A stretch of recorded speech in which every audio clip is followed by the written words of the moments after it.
Banco de Alimentos, Mariana Jiménez, directora de Alianzas Estratégicas e Innovación de la Red de Bancos de Alimentos de México, Red BAMPS. Eh, Cuéntame, la pandemia, ¿qué ocasionó qué le ocasionó al Banco de Alimentos? Porque entiendo que ese banco, primero dinos un banco de alimentos, ¿qué hace? ¿A cuánta gente apoya? ¿Cuántos hay en México? En fin, háblanos de toda esta red, cuántos dependían de estos bancos y hoy dónde están parados por la pandemia, por favor. Claro que sí, Fernanda. Muchas gracias para empezar por este espacio. Soy una quetalera, así que me siento súper emocionada Ay, Mariana, de muchas estar gracias. compartiendo este espacio contigo y con todo tu auditorio y sobre Bienvenida. todo que nos des voz, que le des voz a esta causa que, como justo lo acabas de mencionar, hoy más que nunca ha estado activa, a pesar de que tiene actividad desde hace 30 años. La Red de Bancos de Alimentos de México es una organización de la sociedad civil dedicada desde hace 30 años a recuperar todos estos alimentos que por alguna razón han perdido valor comercial, pero que aún son aptos para consumo humano. Estos alimentos son rescatados de diferentes fuentes, desde el campo mexicano, las tiendas de autoservicio, la industria alimentaria, hoteles y restaurantes, a fin de redistribuirlos a personas que viven en pobreza. La red BAMEX, o Red de Bancos de Alimentos de México, está conformada por 55 bancos de alimentos que están en 27 estados de la República. Sin embargo, rescatamos y redistribuimos en 30 estados del país. Por lo tanto, prácticamente tenemos una capilaridad y un alcance en toda la República Mexicana. Y actualmente, con todos nuestros esfuerzos, los esfuerzos que hacemos desde la Oficina de Servicio Nacional, así como en cada uno de los bancos de alimentos en lo local, estamos atendiendo a más de 2 millones de personas que Ándale. viven en inseguridad alimentaria. 2 millones de personas. 2 millones de personas, sin embargo, apenas estamos en el 7% de las personas que viven en inseguridad alimentaria, cosa que pues sí nos deja delante un gran reto, sobre todo, como bien lo mencionaste, la pandemia, ¿no? La pandemia, esta crisis sanitaria que de pronto se convirtió en una fuertísima crisis económica por toda la contracción que hubo. Muchas familias se quedaron sin trabajo, muchas familias se quedaron sin el sostén para lo básico. Muchos niños, además, con el cierre de las escuelas, se quedaron sin la ingesta, ¿no?, que tomaban en desayuno o comida en algunos de los centros educativos, y aunado a eso, mamá o papá se quedaron sin trabajo. Entonces, la necesidad se extendió también la necesidad en muchos de los comercios o muchas de la industria, como el sector de hoteles y restaurantes, que tuvieron que cerrar. Muchos meseros se quedaron sin poder llevar lo básico a sus familias. Entonces, como bien comentaste, los bancos de alimentos fueron esta fuente de ayuda para todas las personas y todas las familias que se quedaron sin fuente de ingreso durante la pandemia. Ah, Estamos hablando que muchos de nuestros bancos de alimentos ujú. incrementaron su padrón, porque esto también es bien importante. Ningún banco de alimentos paró operaciones, Fernanda, ninguno.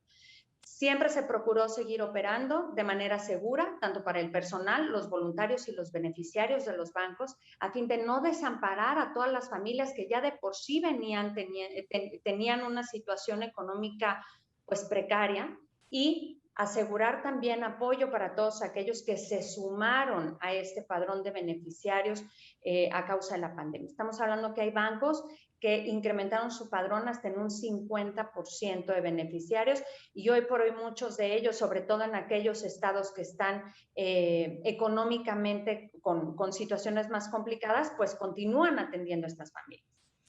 ¿Cómo, en pandemia, cómo lograron distribuir esos alimentos, Mariana?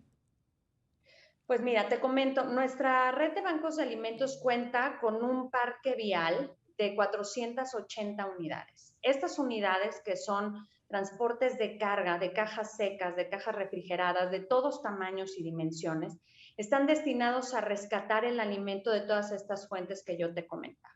Entonces, todos nuestros bancos de alimentos reorganizaron sus rutas de distribución, porque cabe mencionar que durante la pandemia hubo una muy buena respuesta de la iniciativa privada para poder solidarizarse con nuestra causa, sabiendo que estamos estábamos en la primera línea de atención alimentaria para las familias afectadas. Pero también hay que recordar que, por ejemplo, muchos restaurantes, boliches, cines, teatros cerraron sus actividades, quedándose dentro de las instalaciones muchos alimentos e insumos que se utilizaban para preparar las comidas que en estos centros de entretenimiento se ofrecían. Los bancos de alimentos, afortunadamente, al seguir operando, pudieron recuperar todos estos alimentos y evitar así que terminaran en la basura, asegurando también que se convirtieran en insumos para los paquetes alimentarios que ofrecen a sus familias beneficiarias. ¿Cómo podemos? Porque el desperdicio de alimentos, no solo en México, en el mundo es algo brutal. Si no desperdiciáramos, creo que podríamos cubrir una cuota importante de gente que solamente come una vez al día y que podríamos lograr que comiera 3 y de manera pues benéfica, sustanciosa, en fin. ¿Cómo le hacemos al tema del banco de alimento con el desperdicio? Claro, sí, y qué bueno que mencionas este punto, porque es bien importante que todo tu auditorio se sensibilice y deje de normalizar el desperdicio, porque como sociedad lo hemos normalizado. Hoy por hoy, en nuestro país, más de 23 millones, Fernanda, de alimentos aptos para consumo humano están terminando cada año en la basura. Alimentos que no son cáscaras de huevo ni cáscaras de plátano, sino alimentos que perfectamente tú y yo podríamos consumir sin ningún problema, por diferentes razones, a lo largo de toda la cadena de valor. Con todo el esfuerzo que te comento, de 55 bancos de alimentos, 480 unidades de rescate, 2,200 empleados y 20,000 voluntarios, que es lo que hoy es la red Bamex, apenas estamos recuperando el 0.8% de lo que se pierde y se desperdicia en nuestro país. Esto es, apenas recuperamos 174 millones de kilos y aunque parezca descabellado, apenas, o sea, no alcanzamos ni siquiera a recuperar el 1% de lo que se está perdiendo y desperdiciando. Y hay alimento que se puede recuperar, alimento que todavía se puede rescatar, en el campo, en las tiendas de autoservicio, en hoteles y restaurantes, pues sin embargo hay alimento que no podemos ya recuperar, que es lo que tú y yo desperdiciamos en nuestra casa. Lo que tú y yo desperdiciamos cuando pedimos un platillo en el restaurante y no nos lo terminamos. Lo que se sirve en una boda y al final del día no se puede consumir o no se consume. Todo eso ya no se puede recuperar y termina en la basura. Y tiene un impacto negativo, no solo económico y social, que es lo que estamos hablando ahorita de todas las personas que viven en pobreza, sino también medioambiental. Tenemos el dato de que todo lo que se pierde y desperdicia en nuestro país equivale a las emisiones de CO2 de 15.7 millones de automóviles. Entonces, por supuesto que tenemos que ser conscientes, por supuesto que tenemos que empezar a hacer algo, que empezar a actuar. Toda la gente puede sumarse a la causa de la red de bancos de alimentos y aportar su granito de arena para que podamos seguir operando, para que podamos seguir rescatando alimentos ahí en donde nadie más los rescate y poder seguir llevando alimento digno y esperanza a quienes más lo necesitan. Pero también es bien importante que las personas dejemos de normalizar el desperdicio y dejemos de considerarlo como algo que no afecta, ¿no? Porque sí afecta, por supuesto que afecta. Desde casa, desde nuestros hábitos de consumo, desde la forma en la que compramos, desde la forma en que preparamos nuestros menús semanales, es como podemos ayudar a reducir el impacto negativo que tiene la pérdida y desperdicio de alimentos en nuestro país. Gracias por estar con nosotros, gracias por acompañarnos, Mariana Jiménez.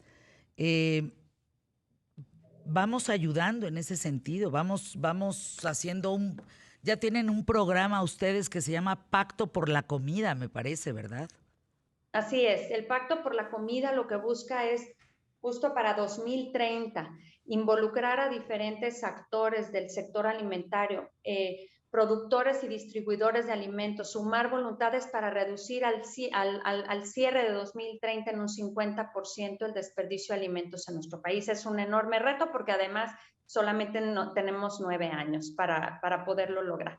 ¿Cómo se pueden sumar? De muchas formas. Síganos en nuestras redes sociales. Estamos en todas las plataformas como Red Bamex y en nuestra página web www.bamex.org.mx. Gracias por estar con nosotros.